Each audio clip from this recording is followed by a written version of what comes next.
반갑습니다, 여러분. 우리 9월 4일 새벽기도 함께 하나님 앞에 나아가길 원합니다. 9월달 다시 시작하여서 매일 성경 9월달, 10월달 함께 다시 시작하게 됩니다. 9월달, 10월달은 열왕기상 말씀을 가지고 하나님 앞에 나아갑니다. 열왕기상 쭉 읽어가면서 묵상해 가면서 하나님의 은혜 앞에 나아가는 시간 갖길 원합니다. 오늘은 9월 4일 열왕기상 1장 38절부터 53절까지 말씀을 가지고 아도니아의 추락이라는 제목으로 말씀 나누겠습니다. 9월 1일부터 3일까지 내용을 약간 요약하자면 다윗 왕이 이제 죽을 때가 되어서 이제 그 아무런 힘이 없는 상황 가운데 다윗의 아들 중에 모든 아들들이 죽었고 아도니아가 다윗의 그 왕위를 이어서 자신이 왕이 되고 싶은 마음을 가지고 자신이 왕이 될 작업들을 꾸미기 시작합니다. 그러나 하나님께서 다윗과 함께 약속하셨을 때에 솔로몬을 세우겠다라고 다윗과 언약을 맺으셨던 것들을 기억하면서 나단 선지자가 다시 한번 다윗에게 언급하기 시작하지요. 하나님께서 이런 약속을 하셨던 것을 기억하십시오라고 얘기합니다. 그런 이후에 다윗은 결단을 내려서 솔로몬에게 왕위를 물려줄 것을 결단을 합니다. 그 결단이 이제 바로 오늘 솔로몬의 즉위식으로 이어지게 됩니다. 38절부터 40절까지 나 보면 다윗 왕이 솔로몬을 노새 다윗의 노새에 태우고 이제 모든 백성들이 보는 앞에서 이제 솔로몬은 왕이 되었던 것을 선포하게 됩니다. 솔로몬이 왕이 되었다는 얘기를 듣고 아도니아는 깜짝 놀라죠. 왜냐하면 자신의 힘으로 왕이 되려고 했던 그 모든 계획들이 들통이 났고 무산이 되었고 이제 그 왕위를 했던 것들이 무산된 것은 어떻게 이어집니까? 솔로몬이 왕이 되어서 아도니아가 결국 심판받게 될 것으로 이어지는 상황이 되는 것입니다. 그런 상황 가운데 아도니아는 너무나 마음이 힘들었을 것입니다. '어떻게 해야 될까?'라는 그 마음이 있었겠죠. 그런 상황 가운데 어떠한 일이 있습니까? 48 절에 보면 "또한 이르시기를 이스라엘의 하나님 여호와를 찬송하리로다. 여호와께서 오늘 내 왕위에 앉을 자를 주사 내 눈으로 보게 하셨도다." 하셨나이다.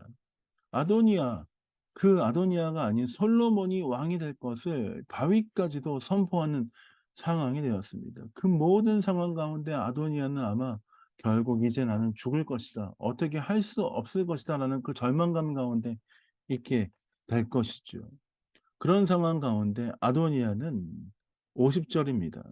"아도니아도 솔로몬을 두려워하여 일어나 가서 제단불을 잡으니." 그래서 "제단불을 잡았다."는 표현이 있는데 우리가 보는 그 본문 밑에 주석에 보면 제단불을 잡는 것은 하나님의 은혜와 보호를 호소하는 행위입니다. 하나님께 도움을 구하는 그 모습 아도니아에게 나옵니다. 사실 자신이 사람의 힘으로 자신이 왕위를 차지하려고 했던 그 모든 욕심이 있었던 것에 대해서 회개하면서 다시 한번 하나님의 은혜를 구하는 것입니다. "하나님, 내가 죽게 되었습니다. 나를 살려 주십시오. 날 도와주십시오." 아도니아는 그제서야 하나님을 찾는 모습을 보게 됩니다. 그 솔로몬은 그 아도니아를 죽이지 않죠. 52 절입니다. 솔로몬이 이르되 그가 만일 선한 사람일진데 그의 머리털 하나도 땅에 떨어지지 아니하려니와 그에게 악한 것이 보이면 죽으리라 하고 사람을 보내어 그를 제단에서 이끌어내리니 그가 와서 솔로몬 왕께 절하매 솔로몬이 이르기를 내 집으로 가라 하였더라. 솔로몬은 자신의 어떤 힘으로 아도니아를 찍어 누르지 않았습니다. 하나님이 그가 선하게 행했으면 선함을 받을 것이고 그가 악함을 행했다면 그는 악함 가운데서 심판을 받을 것이다. 하나님이 하실 것이다. 하나님의 손에 모든 것을 돌려드리는 것을 볼 수 있습니다. 아도니아 결국 어떻게 되었습니까? 자신의 힘과 능력을 의지하고 욕심을 가져서 자신이 권위를 차지하려고 하였지만 하나님은 결국 하나님은 하나님이 세우신 사람, 하나님의 뜻 가운데 있는 사람들을 세우시고 교만한 사람들을 내리시는 장면, 그것을 볼 수 있습니다. 오늘 우리는 이 말씀을 보면서 하나님의 뜻에 따라 사는 것이 축복이라는 것을 기억해야 합니다. 솔로몬은 하나님의 뜻에 따라 살았습니다. 그리고 그 뜻에 따라 사는 삶이 축복이었습니다. 그러나 아도니아는 하나님의 뜻이 아니라 자신의 힘과 능력을 따라 살았습니다. 그 아도니아의 모습은 자신의 힘을 가지고 무엇을 이루려고 했던 축복의 삶이 아니라 저주의 삶이었던 것입니다. 하나님의 약속에, 하나님의 인도하심에 우리의 삶을 맞춰야 합니다. 나의 계획과 나의 뜻 가운데 하나님을 끌어다 쓰는 것이 아닙니다. 아도니아처럼 계획이 보인다고 내가 할 수 있다고 내 욕심으로 그것들을 이루는 것이 아니라 하나님이 가지고 계신 그 계획에 내가 먼저 주 앞에 묻고 의지하고 주 앞에 나아가야 합니다. 하나님, 어떻게 나를 인도하기 원하십니까? 하나님, 내가 어떻게 살아가야 할까요? 그 주의 뜻 가운데 우리의 삶을 맞춰 드리는 삶이 되어질 줄 믿습니다. 나에게 무엇을 원하시는지, 내가 어떻게 살기 원하시는지 주께 먼저 묻고 그 은혜를 구하는 것입니다. 사랑하는 베를린 영광교회 성도 여러분, 또 다른 일주일이 시작했습니다. 이번 일주일 어떻게 사시겠습니까? 아도니아처럼 나의 힘으로 나의 모든 것들을 주장하며 사시겠습니까? 아니면 하나님의 뜻과 계획 앞에 우리의 삶을 맡겨드리는 삶을 사시겠습니까? 선택은 여러분의 몫입니다. 정답도 바로 보이지 않습니까? 하나님께 우리의 삶을 맡겨드리는 삶이 되어야 할 줄 믿습니다. 그렇게 주 앞에 우리의 모든 것들을 맡겨드리며 주님 바라보며 승리하는 일주일 되시길 예수님의 이름으로 축복드립니다.